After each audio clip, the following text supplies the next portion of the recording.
Panginoon, huwag mo akong pabayaan ngayon. Panginoon, maraming salamat sa bagong araw ngayon na nasa buhay ko. Maraming salamat sa mga bagong pagkakataon na kasama ng araw na ito. Salamat sa bagong gising ko na kasama ang mga bagong pag-asa. Panginoon, hinihiling ko po sa inyo na huwag niyo po akong pabayaan ngayong araw. Huwag niyo po akong iwan. Huwag niyo po akong pabayaan mag-isa. Ayaw ko po, Lord, ng nag-iisa. Alam ko po na kapag kasama ko kayo, ang lahat ay magiging maayos. Ang lahat ay tatakbo ng maganda at tahimik. Ang isang araw na kasama kayo, Lord, ay isang araw na nasa tama ang lahat. Alam ko, Lord, na ikaw ang magiging guide ko.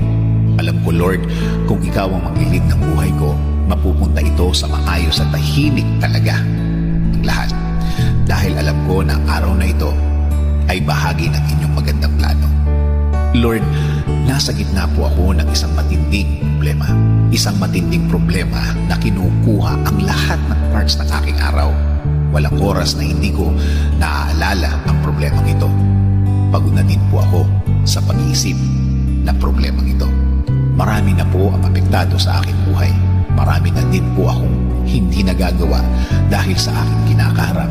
Kahit ang mga mahal ko sa buhay, napapabayaan ko na dahil sa problemang ito. Lord, I'm asking you to be in the middle of my life now. Ikaw na po ang mag-lead ng aking buhay. Ikaw na po ang manguna ng aking buhay. Ikaw na po ang magbigay ng direksyon.